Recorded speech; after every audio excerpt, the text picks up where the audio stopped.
আসসালামু আলাইকুম। প্রিয় দর্শক, নেত্রকোনায় যে ঘটনা ঘটেছে, 11 বছর বয়সী এক মাদ্রাসার ছাত্রীর পেটে যে ভ্রূণ দেখা গেছে পরীক্ষায়, সেই ঘটনা নিয়ে তো তোলপাড় সারা বাংলাদেশ। এখন যার বিরুদ্ধে অভিযোগটি আনা হয়েছে, যে মাদ্রাসা শিক্ষকের প্রতি, ইতোমধ্যে তিনি কিন্তু একটা ভিডিও ছেড়েছেন এবং সেখানে তিনি কিন্তু স্পষ্ট করে বলার চেষ্টা করেছেন যে এই ঘটনার সাথে তিনি আসলে দায়ী নন, বরং তিনি ইঙ্গিত করেছেন যে ঢাকায় যে নিয়ে যাওয়া হয়েছিল, ঢাকা থেকে ফেরত আসে 6 মাস আগে এবং ফেরত নিয়ে আসে মেয়েটির নানা। আর ঢাকায় মেয়েটি যেখানে থাকতো সেটা হচ্ছে মেয়েটির বাবা নয়, অর্থাৎ তার মায়ের দ্বিতীয় আরেকটি স্থানে বিয়ে হয়। সেখানে যে পুরুষটি মায়ের স্বামী, সেই পুরুষটি এবং তার মা একসাথে সংসার করে। সেখানেই এই মেয়েটি থাকে ঢাকা শহরে একসাথে। ফলে ঘটনাটি আসলে সেই যে বাবা তার, অর্থাৎ তার মায়ের দ্বিতীয় স্বামী, প্রকৃতপক্ষে তার বাবা নয়, সেই মায়ের স্বামীর মাধ্যমে এটা হয়েছে কিনা, অথবা এই যে নানা নিয়ে আসলো বারবার বলে কয়ে যে মেয়েটিকে আমরা লালন পালন করি, এই কথা বলে এই নানার দিকেও কিন্তু ইঙ্গিত করেছেন মাদ্রাসার শিক্ষক। এবং এইটা তিনি সোশ্যাল মিডিয়ায় প্রকাশ করেছেন। আর এখন তো সকল চ্যানেলগুলো তার এই সাক্ষাৎকার প্রচার করেছে। মাত্র 1-2 দিন আগেও যেটা এইরকম অবস্থায় ছিল, যে মাদ্রাসায় প্রতিনিয়তই ধর্ষণ, বলাৎকার, এই ধরনের ঘটনা ঘটে যাচ্ছে, যেটা মাদ্রাসা শিক্ষার সাথে কোনোভাবে তো যায়ই না, বরং এটা একটা গর্হিত, ন্যাক্কারজনক, ঘৃণ্য অপরাধ আমাদের কাছে এটা মনে হয়েছে। ফলে মাদ্রাসা শিক্ষায় আসলে কি হচ্ছে শিক্ষার নামে, সেটা নিয়ে একটা বড় প্রশ্নবোধক চিহ্ন কিন্তু একেবারে ঝুলে আছে আমাদের চোখের সামনে। নানাভাবে তদন্ত করে বা মাদ্রাসাগুলোতে কি হচ্ছে আসলে, এটার গভীরে ঢুকে এই ধরনের কর্মকাণ্ড যদি থাকে তাহলে তা বের করতে হবে। আর এটা যেন আর পরবর্তীতে না হয়, সেই জন্য একটা স্পেশাল কমিটি থাকবে যারা এটা দেখভাল করবে, সেই রকম। তাহলেই মাদ্রাসা শিক্ষা ব্যবস্থা ভালোর দিকে যাবে। এবং এই যে হয়তো অনেক বেশি ঘটছে না, কিন্তু যাও ঘটছে তা ঘটবে কেন, এটা তো মাদ্রাসা শিক্ষার জন্য খারাপ একটা দৃষ্টান্ত।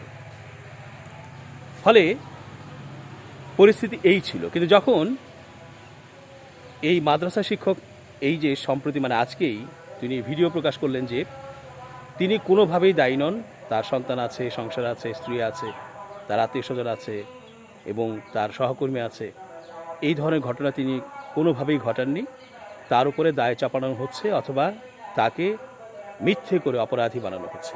তিনি আহ্বান জানিয়েছেন যে তদন্ত সাপেক্ষে যেন যিনি প্রকৃত দোষী তিনি যেন ধরা পড়েন এবং আইনের আওতায় আসেন। না হলে তিনি আশঙ্কা করছেন যে তার উপর দিয়ে যে অপবাদ দেয়া হচ্ছে, এই অপবাদের কারণে কিন্তু প্রকৃত দোষী যিনি, তিনি মুক্তি পেয়ে যাবেন বা তিনি হয়তো এড়িয়ে যাবেন। ফলে তিনি সরকারের কাছে আবেদন করেছেন, সংশ্লিষ্ট পক্ষগুলোর কাছে আবেদন করেছেন, সাংবাদিকদের কাছে বলেছেন যে এটার একটা সঠিক তদন্ত হোক, পরীক্ষা নিরীক্ষা করা হোক এবং সেটা করেই প্রমাণ আসুক যে তিনি দায়ী অথবা দায়ী নন, আর যিনি প্রকৃত দায়ী তাকে আইনের আওতায় এনে শাস্তির ব্যবস্থা করা হোক। ঠিক এই সময় এসে এই যে এখন বিশ্লেষণ ও সংবাদের ধরন পাল্টে গেছে। কারণ সত্যিকার অর্থেই যদি এই ভদ্রলোক, মানে মাদ্রাসার শিক্ষক, দায়ী না হয়, তাহলে এই মাদ্রাসার শিক্ষককে ঘিরে যে সংবাদ বিশ্লেষণ গভীর আলোচনা ইতোমধ্যে ছড়িয়েছে এবং ইতোমধ্যে বিচারের আগেই বা প্রমাণের আগেই তার বিরুদ্ধে নানাজনে নানা কথা বলে ফেলেছে, নানা মন্তব্য করে ফেলেছে। শুধু তাই নয়, পুরো ইসলামী শিক্ষা ব্যবস্থাটাকে প্রশ্নবিদ্ধ করে তোলা হয়েছে যে আসলে মাদ্রাসায় হেফজ বা কোরআন শিক্ষার নামে, হাদিস শিক্ষার নামে আসলে কি হচ্ছে। সেখানে কওমি মাদ্রাসা মূল টার্গেটে পরিণত হয়েছে, পাশাপাশি অন্যান্য যে মাদ্রাসার কারিকুলাম আছে সেগুলোর ক্ষেত্রেও একটা প্রশ্ন কিন্তু সামনে এসে গেছে। ফলে অনেকেই এই জায়গাটিকে আলোচনার কেন্দ্রবিন্দু করে নানা রকমের বাজে মন্তব্য করছেন এবং বাজেভাবে এই মাদ্রাসা শিক্ষাটাকে তুলে ধরছেন। প্রিয় দর্শক, আমরা বলতে চাই যে আসলেই তাই, সত্যিকার অর্থে তিনি যদি দায়ী হয়ে থাকেন বা এই খারাপ কাজটির জন্য তিনি যদি আসলে প্রকৃত অপরাধী হয়ে থাকেন, তাহলে তার তো বিচার আমরা চাইবই। পাশাপাশি তিনি যদি না হন, তাহলে অন্যকে সেটা আমাদের সামনে আনতে হবে। আরেকটা হচ্ছে, আমরা অপরাধীকে অপরাধী হিসেবে দেখব, অপরাধীর সাথে আমরা সংযুক্ত করি তার ইনস্টিটিউশন, সেই ব্যবস্থাটিকে, যেমন মাদ্রাসাকে আমরা এখন যুক্ত করছি, যে মাদ্রাসায় প্রতিনিয়তই এইরকম ঘটনা ঘটে। এর মধ্যে আরেকটি ভিডিও ছড়িয়েছে, সেখানে আরেক মাদ্রাসার, এটা আরেক এলাকায়। আপনারা তো এর আগে কুমিল্লার ঘটনাটির কথা জানেন, যে সেখানে কিভাবে একটি শিক্ষক ছাত্রীকে প্রতিদিন রাতে নিয়ে যেয়ে, বোরকা পরে নিয়ে যেয়ে ধর্ষণ করেছে। তো এরপর রিসেন্ট আরেকটি এসেছে আরেক এলাকার, সেখানে বলা হয়েছে যে ওই শিক্ষক, মাদ্রাসার শিক্ষক, ওনার একটা ম্যানিয়া হয়ে গেছে, বা একটা বলে যে ক্রনিক এডিকশন হয়ে গেছে। সেই ক্রনিক এডিকশনটা হচ্ছে মাদ্রাসার সকল ছাত্রীকেই তিনি ভোগ করবেন।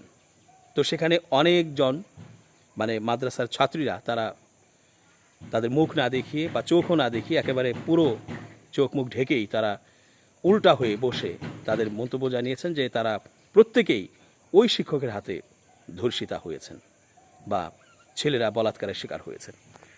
ফলে এই ভিডিওটিও কিন্তু ছড়িয়েছে ইতোমধ্যে আজকের এই সময়ের মধ্যেই। ফলে একটা প্রচণ্ড রকমের অবস্থা কিন্তু তৈরি হয়েছে মাদ্রাসা শিক্ষা ব্যবস্থার উপর। এখন এইটার একটা সমাধান হওয়া দরকার আছে। সব কিছু তদন্ত সাপেক্ষে খুব দ্রুত করে প্রকৃত চিত্র কী সেটা বের করে আনতে হবে। মাদ্রাসা এগুলো চলতে থাকবে এটা আমরা চাই না, নিশ্চয়ই এটার একটা সমাপ্তি হওয়া দরকার। এবং এই যে সুশীল, যারা তথাকথিত সুশীল, তারা তো সবসময় বলেন যে ইসলাম, মাদ্রাসা, আল্লাহ, ধর্ম, নবী, এগুলো নিয়ে তারা সবসময় নেগেটিভ কথা বলেন এবং তারা কোনোভাবেই মুসলমানদেরকে পছন্দ করেন না, যদিও তারা নামে নিজেরাই মুসলমান। এর সাথে যখন এই ধরনের ঘটনাগুলো আসে, যে শিক্ষক তারা ছেলেদেরকে বলাৎকার করছে, মেয়েদেরকে ধর্ষণ এবং সাথে সাথে বলাৎকার প্রতিনিয়ত করছে, আবাসিক যে মাদ্রাসাগুলো আছে সেখানে আরও হচ্ছে, তাহলে এটা কিন্তু একটা, তাদের বলা যায় যে তাদের যে আশঙ্কা, তাদের যে বারবার বলা কথাগুলো ইসলাম সম্পর্কে, ধর্ম সম্পর্কে, মাদ্রাসা সম্পর্কে, এই কথাগুলো কিন্তু সত্যি হয়ে যাচ্ছে। তারা যেটা আশঙ্কা করে সবসময়, যে মাদ্রাসায় আসলে শিক্ষা হয় না, কুশিক্ষার এখানে প্রচার বেশি বা এখানে চর্চা বেশি, এবং মাদ্রাসায় এই যে লেবাস, এই যে বোরকা, নেকাব, এই যে কোরআন, এই যে সুন্নাহ, হাদিস, এগুলোর আড়ালে আসলে যৌনতা ছাড়া অন্য কিছু নয়। এই জায়গাটিকে কিন্তু পরিষ্কার করতে হবে। সরকার যদি চায় যে বাংলাদেশ মুসলিম প্রধান দেশ এবং ইসলাম হচ্ছে সবচেয়ে উত্তম ধর্ম আর আল্লাহ পাকের মনোনীত ধর্ম, এবং ইসলামেই সকল ন্যায়নীতি স্পষ্টভাবে উল্লেখ করা আছে, সকল ধর্মের স্বাধীনতা, সকল ধর্ম পালনের যে ব্যাপারটি আছে, এবং সম্মানের সাথে মানুষ একটি রাষ্ট্রে বসবাস করবে, সেখানে তার অধিকার পাবে, নিরাপত্তা পাবে এবং তার সামাজিক মর্যাদা থাকবে, এইগুলো কিন্তু ইসলামেই আছে। ফলে ইসলামের এই যে সৌন্দর্য, এই সৌন্দর্যটিকে নষ্ট করার জন্য কোনো একটি মহল কাজ করছে কিনা, অথবা কেউ উস্কে দিচ্ছে কিনা, অথবা গভীরভাবে কেউ এটাতে ঢুকে সত্যিকার অর্থে মাদ্রাসার শিক্ষকদেরকে প্ররোচিত করে কাজ করাচ্ছে কিনা, অথবা মাদ্রাসার শিক্ষক যারা ধর্ষণ এবং বলাৎকারের সাথে জড়িত, সত্যিকার অর্থে তারা মাদ্রাসার শিক্ষক কিনা, বা তারা আসলে কি করতে চাইছে, পুরো এই যে মাদ্রাসা ব্যবস্থাটিকে ধ্বংস করতে চাইছে কিনা, সেটা কিন্তু দেখার বিষয় আছে। ফলে সব কিছু আমাদের খুঁজে বের করতে হবে, এবং সেটা অবশ্যই ওই ক্রিটিক্যাল চোখে, মানে ক্রিটিক্যাল চোখে যদি আমরা দেখি এবং আমরা যদি খুব গভীরে বিশ্লেষণগুলো করি, তাহলে এর সদুত্তর কিন্তু আমরা পাবো। আমরা আশা করছি যে সরকার এই কাজগুলো খুব দ্রুত গতিতে করবে, কারণ এখানে আমাদের অস্তিত্বের প্রশ্ন জড়িয়ে আছে।